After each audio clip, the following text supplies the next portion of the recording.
Epic Originals presents My Pet Slime Diaries, Book 7, written by Marcy Colleen and Laren Brown, illustrated by Renee Carilla, performed by Rachel L. Jacobs. Piper's private property. No peepin', just peepin'. Dear Diary, hello, it's me, Piper McLean, plus my adorable pet slime, Cosmo. I am so excited because Mom and Dad just told me some super cool news. I couldn't wait to tell you all about it. Here it goes. Pack your bags because we are going on a trip. I can almost hear my best friend Claire saying, Piper, diaries don't have bags to pack.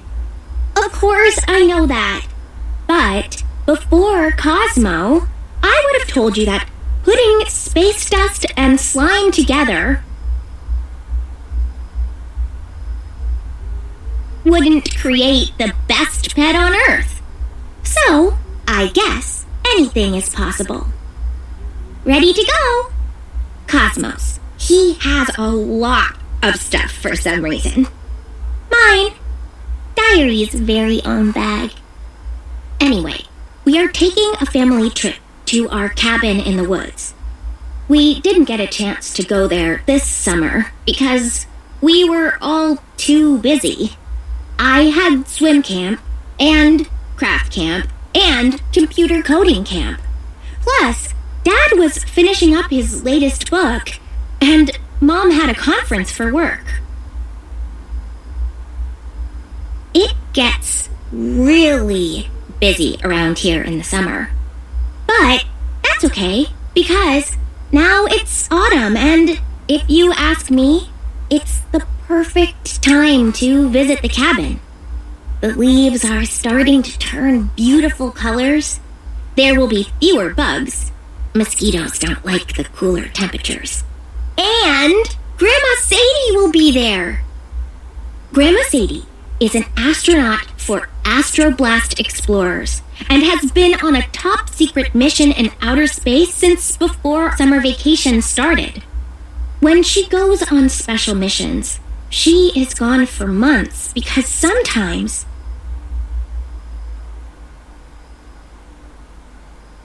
it takes that long to travel wherever they are going in the galaxy.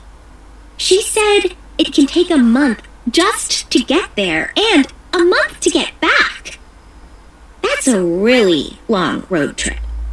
I wonder if astronauts get bored. Can you even play the license plate game in space? Jupiter is cool. Cosmic Slim 22. Grandma Sadie is coming home at the end of the week, and Mom said she'll meet us up at the cabin. Grandma Sadie and I always have so much fun in the woods. We go hiking on the trails by the lake and go swimming, although it probably won't be warm enough to get into the water this time. We also like to sit quietly in the rocking chairs on the porch of the cabin and birdwatch. Grandma Sadie has an app on her phone that listens to bird calls and then tells you what kinds of birds are singing. Last time I was at the cabin, I started a journal of all the birds I saw and even got good at knowing some of them just from the way they sounded. Cosmo and I birdwatch at home, too. Chickadee-dee-dee. Cosmo loves the chickadee, which actually sounds like it's saying chickadee-dee-dee. I can't wait to introduce him to all the different birds at the cabin. Are you ready, Diary? Because you, me, and Cosmo have a lot of planning to do to get ready for our trip. We'd better get started. Dear Diary, when we pack for a trip to the cabin, we have to take everything with us that we might need, like food and even toilet paper. The closest store to the cabin is all the way at the base of the mountain. It's called Owen's General Store, and it's super small. We stop there for firewood. I always get an ice pop. The purple ones are the best. Today, I went with Dad to buy groceries and supplies. We got lots of fun foods to roast over the campfire, like hot dogs, pineapple, and popcorn. There is also a small stove in the cabin, which is great for making pancakes in the morning. It comes in handy when it's raining, too. One summer, it rained for 2 whole days and our firewood got wet. We were really happy to have the stove then. One of my favorite things to do at the cabin is sit under the stars at night, listen to the crickets, and roast marshmallows. Dad and I made sure to get the ingredients for Piper Perfect S'mores, gluten-free graham crackers, marshmallows, and dairy-free chocolate chips. I like to get my marshmallows super toasted and gooey, slightly browned, but not burnt, before putting it on a graham cracker and sprinkling chocolate chips. Piper's Perfect S'mores. So gooey. 1 marshmallow. 2 gluten-free graham crackers. Dairy-free chocolate chips. 1 roast. 2 build. 3 smush. 4 eat. On top. It takes a lot of time and patience. Mom says it's an art. I guess Pipe Cleaner McLean is also an artist of making s'mores. Once we picked out all the food, Dad and I had to get the paper products and cleaning supplies. We buy only the scent-free cleaners because the smell of most cleaners bothers me. They make my nose stuff up really bad and my eyes get bright red. It's no fun. Scent-free clean. No one has been at the cabin for a very long time, so it's going to be really dusty. Mom said we'll have to give everything a good scrubbing when we get there. Cosmo and I will help. Beanie, cozy jacket, fuzzy socks, fleecy, blankets for by the campfire. When we got home, Mom helped me pack up my clothes. We made sure to put some extra layers, like a jacket and long pants, in my suitcase. This time of year, it's definitely going to be a little cooler than we're used to, especially at night. Dad brought the camping gear up from the basement and laid it all out on the grass in the backyard. He asked for me and Cosmo to check everything over to see if anything needed to be cleaned or repaired before packing it into the car.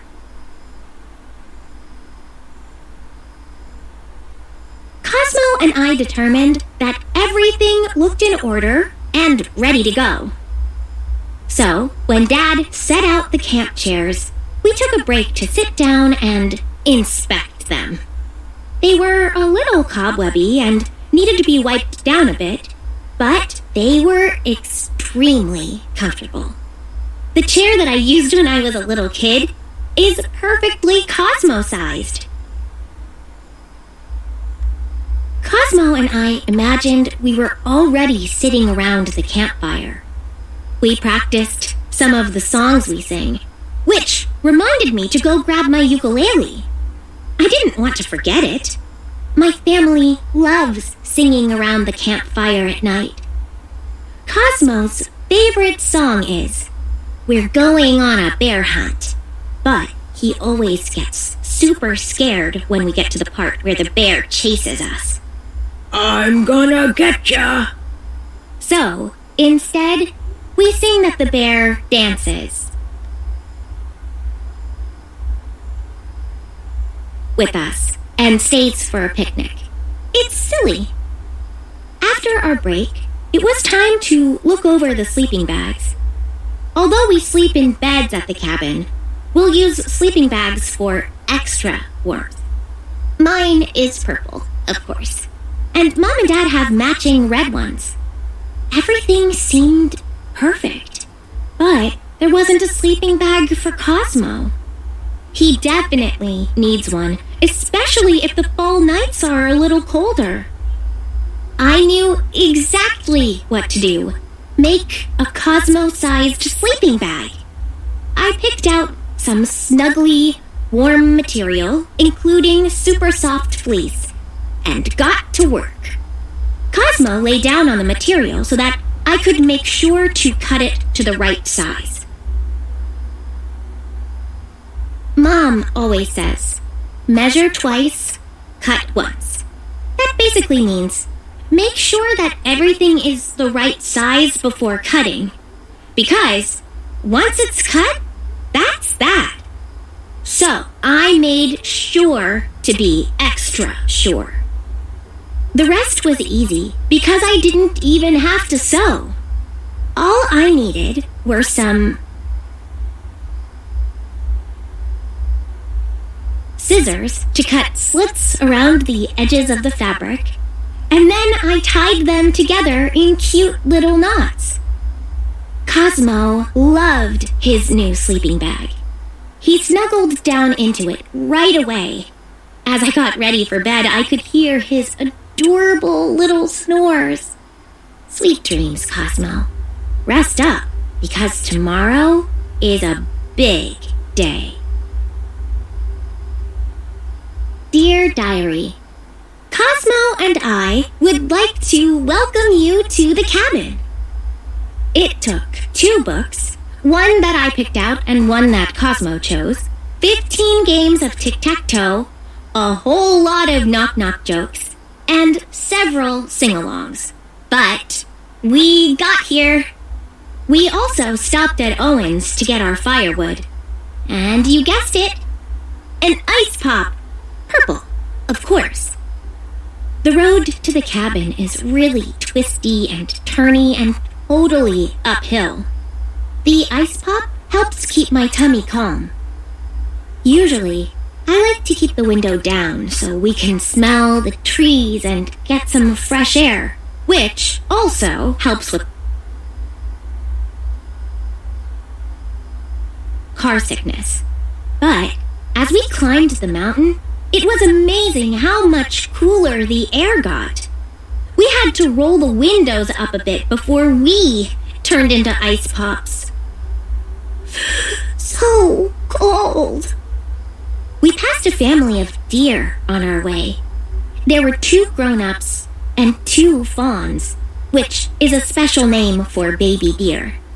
They were munching on some berries by the side of the road. Dad slowed down so we wouldn't startle them. Mom made sure to get a photo so I could draw them in my cabin scrapbook later. This trip, I want to keep track of all the wildlife I see. I'll record them in the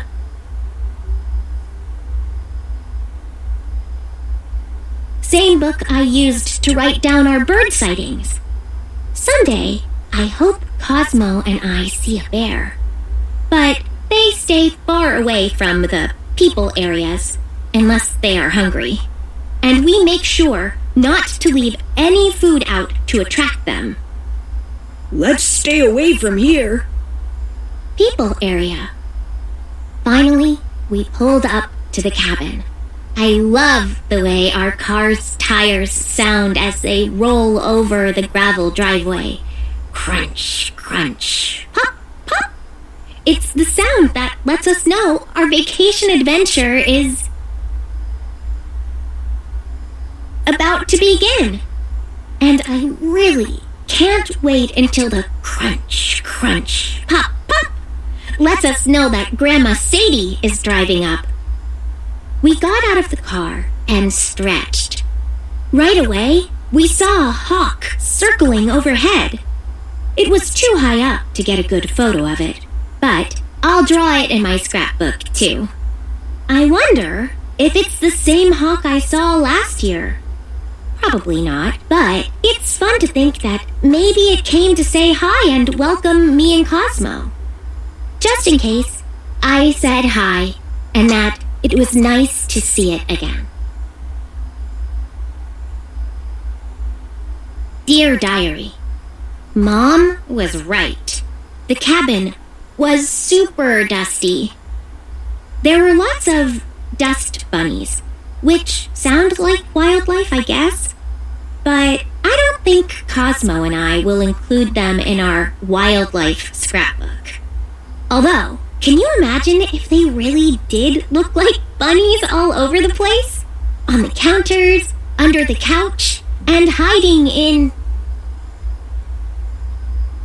every nook and cranny. Now, that would be something to draw. Did you know that dust is everywhere?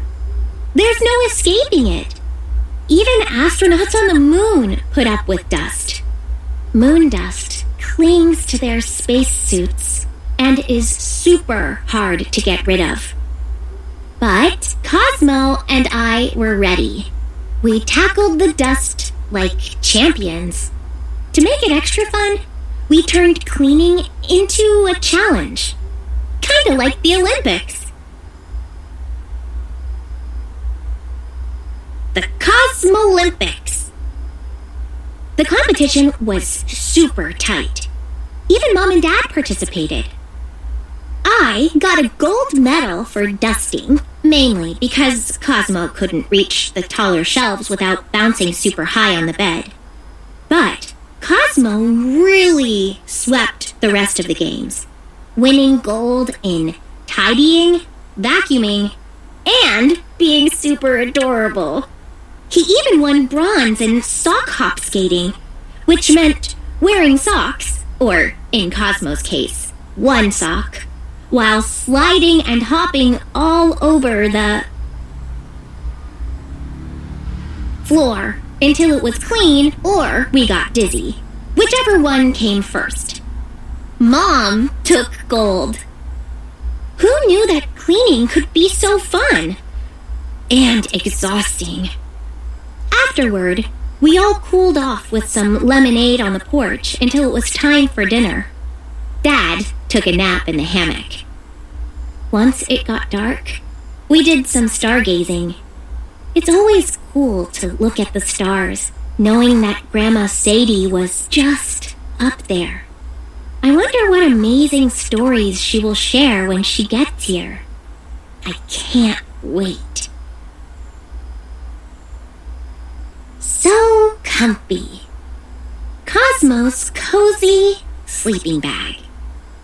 You'll need 1 yard patterned fleece, 1 yard solid color fleece, cloth tape measure or yardstick, permanent marker or pencil, scissors. 1. You will need 3 layers of fleece for your mini sleeping bag, 2 layers of patterned fleece for the outside of the bag, and 1 layer of solid color fleece to line the inside bottom of the bag and make it more comfy for the toy, or slime friend, that will be sleeping in it.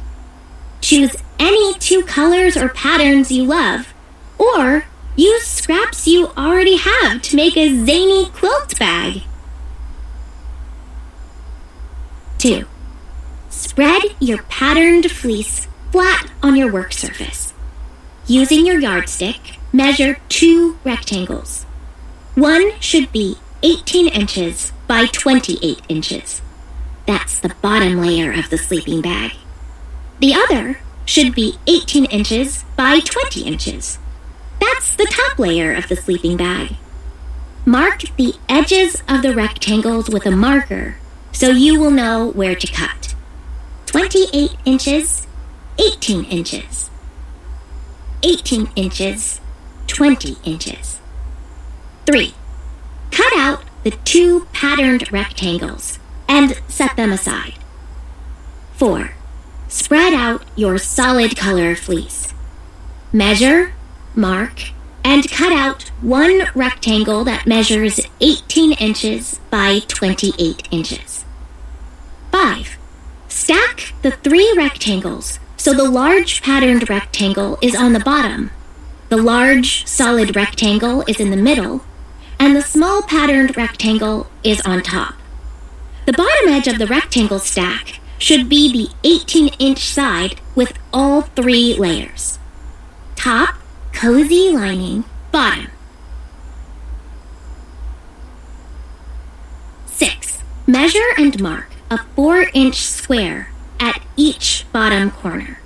Then, cut off the 4-inch squares. Don't worry, you can save these for another project. 7. Starting at the bottom edge of the 3-layer pile, cut a fringe of strips. It should look just like the phone number strips at the bottom of a lost dog poster. Cut the strips about 1 inch wide and 4 inches deep. 8. Continue cutting the fringe along both long sides. 9. At the top of the rectangle, cut the fringe only on the bottom 2 layers, the bottom patterned fleece and the middle solid fleece. Don't cut the top layer of patterned fleece. That's where your toy's chin will be. 10. It's time to knot the edges.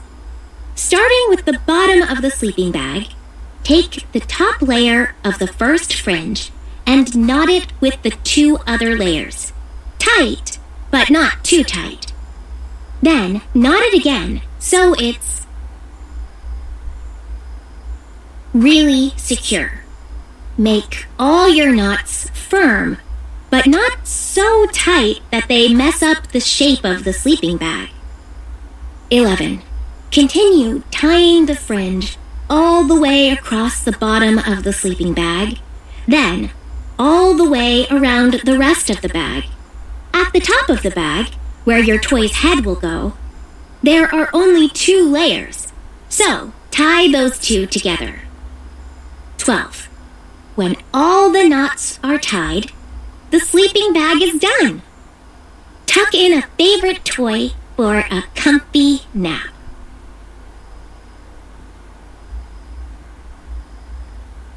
Piper and Cosmo continue their nature adventures at the cabin in My Pet Slime Diaries, Book 8.